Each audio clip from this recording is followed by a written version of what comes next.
Have you ever wondered if the mighty Tyrannosaurus rex was truly the largest and scariest predator to stalk prehistoric Earth? For decades, we imagined T-Rex as the uncontested king of the dinosaurs.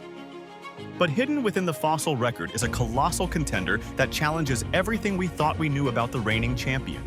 Picture a creature so massive it could rival, or even surpass, a T-Rex with peculiar spines jutting from its back and jaws so long and narrow they almost resemble a crocodile's snout.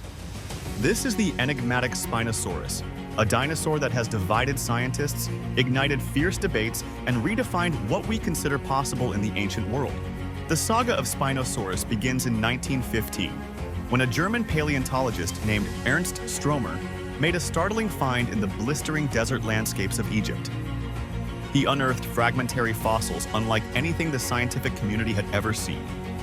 Towering vertebral spines hinted at an enormous sail on this mysterious predator's back.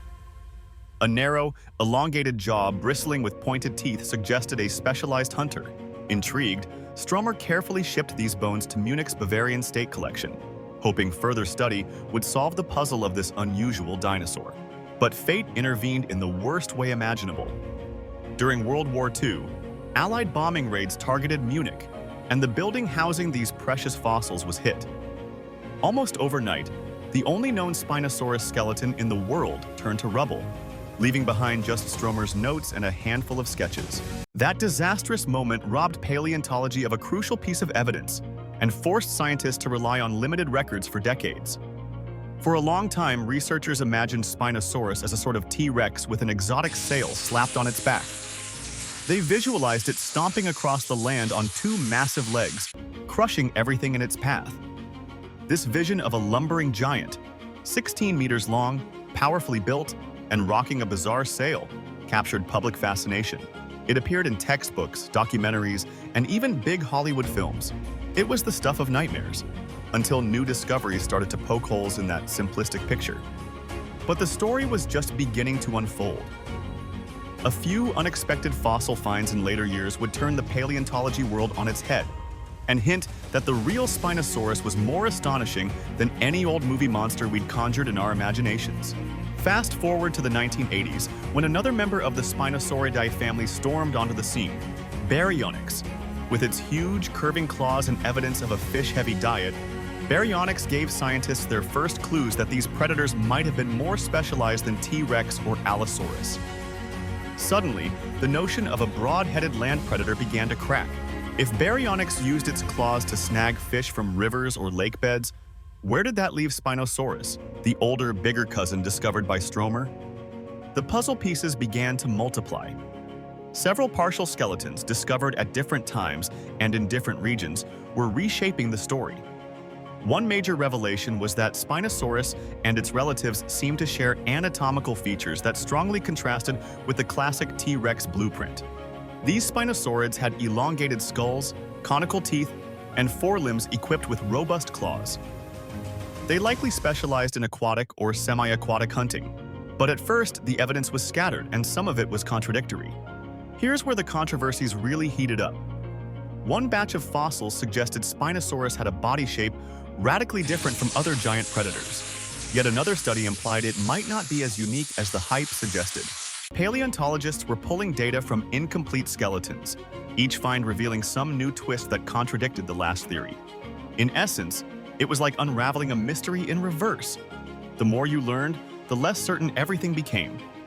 But the biggest bombshell was still on the horizon, waiting to emerge from ancient rock.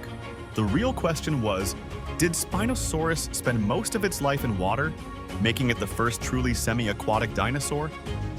Or was it more of a shoreline ambusher, walking on land but dabbling in rivers whenever a fish strayed too close? Everything changed when researchers found tantalizing clues about Spinosaurus's limb proportions and bone density. Compared to other gigantic theropods, its hind legs seemed surprisingly short.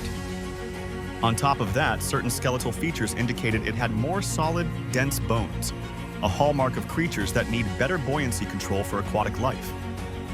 Think of how crocodiles, penguins, and even hippos are built to handle movement in water. If Spinosaurus had similar bone density, it could mean that wading or swimming wasn't just an occasional behavior. It might have been integral to its survival strategy. Another key piece of evidence came from the tail. Far from the stiff, muscular tail of a classic theropod like Allosaurus or T-Rex, Spinosaurus appeared to have a long, flattened structure, almost resembling an enormous paddle. Some scientists compared it to an axolotl's tail, designed for propulsion and maneuverability in murky waters.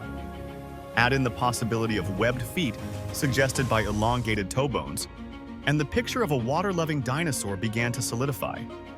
But that wasn't all. The front of Spinosaurus's snout might have housed pressure receptors, similar to those found in modern-day crocodiles. If true, this adaptation would have helped it sense movement underwater, pinpointing the slightest ripple made by a fish or other prey. Suddenly, the idea of a monstrous sail-backed predator cruising ancient rivers to snap up giant fish didn't sound so far-fetched. Perhaps it was more akin to a crocodile's hunting style than a T-Rex's bone-crushing land assault. While many paleontologists leaned toward the semi-aquatic model, others raised valid concerns. Short legs do not automatically mean a dinosaur was helpless on land. Modern animals like bears can appear awkward when standing, but are surprisingly fast and agile when they choose to be. Could Spinosaurus have trudged across muddy riverbanks, using its front limbs and robust claws to help steady itself? Some reconstructions envision it moving more like a wading grizzly, searching the shallows for fish but returning to dry land when needed. On top of that, the idea of a giant sail functioning as a perfect aquatic rudder came under scrutiny. Some experts proposed that the sail might have served purely as a display structure, an impressive decoration used to attract mates or intimidate rivals. Others suggested it could have acted like a solar panel for thermoregulation, helping Spinosaurus absorb or release heat. Another theory floated around that it might have stored fat, akin to a camel's hump, providing crucial reserves of energy during lean times. And then there's the question of swimming speed. Critics of the river monster model pointed out that even if Spinosaurus had dense bones and a tail suited for propulsion, the dinosaur's overall size might have made it sluggish in open water. Large fish or other agile prey could have easily outmaneuvered such a massive creature. Perhaps Spinosaurus was more of an ambush predator, lurking near shorelines and waiting for unsuspecting fish to swim by. Less of a savage submarine and more of a patient fisherman. In the end, the fossil record remained maddeningly incomplete. Even highly detailed computer models yielded contradictory results depending on which datasets were used. Some suggested swift aquatic motion was possible, others labeled it unlikely. With so few specimens and so many interpretations, it became clear that Spinosaurus' story was far from settled. But the question persisted: how do you piece together an entire lifestyle from scraps of bone? This is where we encounter one of paleontology's greatest challenges: the scarcity of fossils.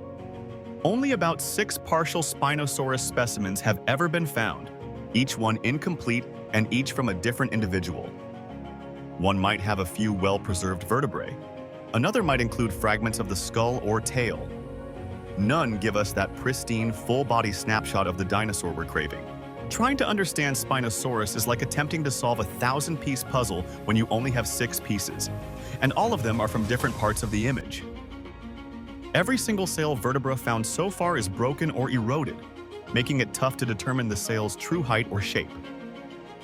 Is it a narrow ridge that juts skyward, or a more robust hump that bulges outward? Without more complete material, each guess is just that, a guess. This scarcity also fuels the drama. Whenever a new discovery emerges, scientists rush to publish papers, and those papers spark new debates across social media and conference halls. Imagine entire online communities dedicated to picking apart the angle of a single vertebra, or analyzing the thickness of a tailbone.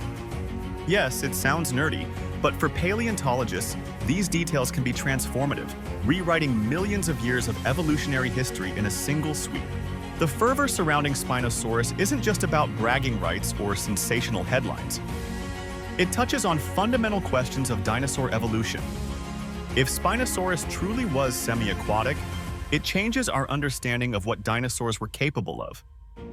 It underscores the incredible adaptability of life, hinting that dinosaurs, contrary to the standard image of purely terrestrial beasts, could have conquered water in ways we never imagined. At the end of the day, Spinosaurus remains one of paleontology's greatest enigmas. We know it lived during the Cretaceous Period, likely roaming ancient river systems teeming with enormous fish. We know it was colossal, possibly outgrowing the iconic T-Rex, which alone is enough to make headlines. And we know it had peculiar features: a sail-like structure on its back, a long snout studded with cone-shaped teeth, and limb proportions that don't match the usual dinosaur blueprint. What we don't fully understand is how all these pieces fit together. Did Spinosaurus float through murky waters with minimal effort, launching into sudden ambushes? Or was it more of a shore-hugging predator, half waddling and half pouncing on prey from the shallows? Was the sail purely for display, or did it help regulate body temperature? Could it have been for storing fat, aiding survival in times when fish were scarce? Each time new evidence surfaces, the narrative shifts, sometimes in subtle ways, sometimes dramatically.